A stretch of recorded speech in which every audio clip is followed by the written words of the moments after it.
अवैध जिस्म फरोशी के कारोबार के खिलाफ जनता ने उठाई आवाज। काफी समय से रिहायशी इलाके में चल रहे जिस्म फरोशी के कारोबार के खिलाफ वहां के रहने वालों ने हिम्मत कर अब आवाज बुलंद करनी शुरू कर दी है। आपको बताते चले कि यह सारा मामला रुड़की कोतवाली क्षेत्र के अंतर्गत एक रिहायशी इलाके का है, जहां काफी लंबे समय से जिस्म फरोशी का कारोबार चल रहा है, जिस पर आसपास के लोगों द्वारा कई बार मना करने पर भी यह कारोबार लगातार जारी है। लोगों का कहना है कि यहाँ रात दिन किसी न किसी का आना जाना लगा रहता है। हमारा यहाँ पर अपने घर से बाहर निकलना तो क्या, घर में रहना भी दूभर हो गया है। कभी भी किसी भी समय कोई भी यहाँ आ जाता है। उनका यह भी कहना है कि यह कारोबार 5 लोग मिलकर चलाते हैं। आइए उन्हीं से जानते हैं क्या है पूरा मामला। आगे हमसे ये कहते हैं कि नया माल आया हुआ है क्या, नया माल। हमें इतनी शर्म लगती है ना खुद को बहुत ज्यादा कि हम अपना दुख किसी से बताएं। मजबूरी में हमने कदम उठाया और ये घर है मुन्ना और 2 लड़की है इसकी, हिना और समयना। पहले अपनी लड़कियों में धंधा करवाती थी, अब बाहर की लड़कियां मंगवाने लग गई। और दिन में को ना कम से कम 100 से 150 आदमी आते हैं यहाँ पे। हम इतना परेशान है, एक गाड़ी में 4-4 आदमी आ रहे हैं बैठ के, बुढ़े जवान सभी आ रहे हैं यहाँ पे। हिंदी मुस्लिम इन्हें कोई फर्क नहीं पड़ता इस चीज से, हिंदू है मुसलमान है, इन्हें सिर्फ पैसे से मतलब है। और हम जो है ना इस चीज से परेशान है। यहाँ पे सारे लोग इज्जतदार रह रहे हैं, सिर्फ एक जो ये गलत औरत है, इसकी वजह से हम सब बदनाम हो रहे हैं। कम से कम 6-7 साल हो गए ये चलते हैं। और अगर हम इन्हें कुछ कहते हैं ना तो ये हमें उल्टी मारने की धमकी देते हैं। ये कहते हैं तुम पे जो हो रोक लो, हम तो करेंगे इस चीज को। और एक वो है ना दल्ला जिसकी ना पता, जिसके ऊपर ये इतनी कूद रही है, वो हमें धमकी देता है कि हम करेंगे और तुमने जो हो रोक ले। पूरे मोहल्ले को गाली देती है कि पूरे मोहल्ले में जो हो सके वो कर लो। कई बार और हम रात की पुलिस ने सही है, पुलिस ने हमें कहा है कि जो भी आता है मारो, जो भी आता है मारो, पिटो, कुछ भी करो। लेकिन हम एक आदमी को मार सकते हैं, 2 को मार सकते हैं, 4 को, लेकिन क्या हम 40-50 आदमियों को मार सकते हैं? रोजाना 100 आदमी इसके हाथ से है।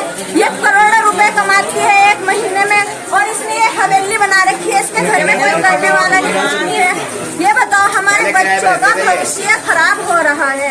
हम इस चीज से बहुत परेशान हैं। जो गलत आदमी यहाँ आते हैं, हम सब गली की औरतों को वो गलत नजर से देखते हैं, क्योंकि जब एक घर में ऐसा हो रहा है तो फिर हम सबको ये सोचते हैं कि सारी गली की औरतें धंधे वाली है, सबको धंधे वाली समझते हैं। देखिए हम ऐसे नहीं है, हम इज्जतदार आदमी हैं। हमें ये चीज गलत है। हर इंसान को, हर प्रशासन को, पुलिस अध्यक्ष को, हर किसी को ये बात गलत लगेगी। कहीं भी जाए हम मानते हैं हम इससे पैसे में कम हो सकते हैं, लेकिन इज्जत में हम इससे कम नहीं हो सकते। हम हक की लड़ाई लड़ेंगे और पीछे नहीं हटेंगे। जहाँ तक भी हो सके हम हर जगह जाएंगे। मुन्ना और इसकी लड़की हिना, सुनैला, सायरा, हम सबके सामने इतने लोग हैं, हम सबके सामने क्या कर लगी है? हम मरने मारने के लिए तैयार हो चुके हैं। और हम ये नहीं चाहते कि हम कानून अपने हाथ में ले। हम चाहते हैं कि यहाँ का जो पुलिस प्रशासन है इसके खिलाफ सख्त से सख्त कार्रवाई करे, ये धंधा यहाँ से बंद करे। इसको यही काम करना है तो कहीं जंगल में जाकर होटल बनाए, वहाँ पर अपना आईडी बनवाए इस धंधे को करने के लिए। और बस्ती के बीच में ये काम हम होने नहीं देंगे। हर हाल में हम सभी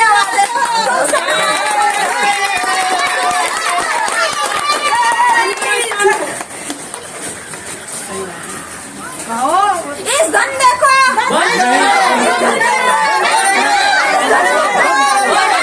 रहमान जी, मैं तो यहाँ लगभग 6 साल से रह रहा हूँ। 6 साल से मुसलसल में ये काम देख रहा हूँ। इससे पहले आपने किसी तरह की कोई कार्रवाई नहीं की थी? देखिए कार्रवाई में मेरे यहाँ कोई बच्चा नहीं है, मैं तनहा हूँ। मुझे तो इतना पता है कि मैं अपने मकान बेच के और कहीं दूसरी जगह खरीदने के लिए, शिफ्ट होने के लिए 6 साल से परेशान हूँ इस काम के लिए। क्योंकि जो मेरे पास आते हैं अपने धार्मिक आदमी भी आते हैं, क्योंकि मैं एक धार्मिक आदमी, एक मस्जिद मदरसे में रहने वाला आदमी हूँ।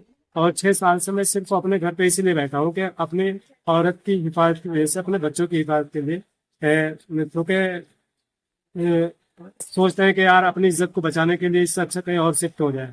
लेकिन इस गली में किसी ग्राहक को लाते हैं तो कोई ग्राहक भी नहीं मिलता। इस गली का नाम सुन के पीछे हट जाते हैं कि वहाँ तो गलत सलत काम होता है। यहाँ इतनी जनता परेशान है, औरत, मर्द, बच्चे, बूढ़े, जवान सब यहाँ देखने परेशान है। वो आपने देख लिया और सुन लिया। बस अब हम उत्तराखंड सरकार से और यहाँ के प्रशासन से एक दरखास्त करते हैं एहतराम के साथ में कि हमारे थोड़ा सा हमारा भी सुरक्षा की जाए। और ये हमें एक जो लोग बाहर से आते हैं वो सारी औरतों को लड़कियों को गंदी नजरों से देखते हैं, क्योंकि उनको पता है कि उस गली में ऐसा काम होता है कि शायद लोग रोक रहे हैं और रोकने का कारण उन्हें मालूम नहीं कि क्यों नहीं रोक रहे। रोकने का कारण ये है, ना रोकने का कारण ये है कि जब कोई आदमी आगे बढ़ के और रोकने की कोशिश करता है, उसमें जाता है थाने में जाने की कोशिश, जो इज्जतदार आदमी होता है उसको अपनी इज्जत का डर लगता है और भय होता है। आज हिम्मत करके शाम लोगों ने और ये कदम उठाया कि भाई ऐसी जिंदगी से मर जाना बेहतर है। तो हम कोई भी आदमी गली का कानून को अपने हाथ में नहीं लेना चाहता, बिल्कुल भी नहीं लेना चाहता। बस ये चाहते हैं कि कानूनी कार्रवाई सख्त से सख्त इन लोगों के खिलाफ की जाए और हमारी जान और माल की सुरक्षा की जाए, हमारी इज्जत की सुरक्षा की जाए। क्या आपने यहाँ पे सबसे पहले जो पार्षद है उनसे बात की थी? उनसे इसलिए बात नहीं की कि वो जिम्मेदार है और उनके पास टाइम नहीं मिलता। जो लोग वहाँ जाते हैं तो वो टाइम पे यहाँ लोगों को नहीं मिल पाता और लोग मजदूर लोग अब क्या करेंगे वहाँ, बताइए, बार बार कौन जाएगा वहाँ। और पता सबको है, पूरे मोहल्ले को पता है, गली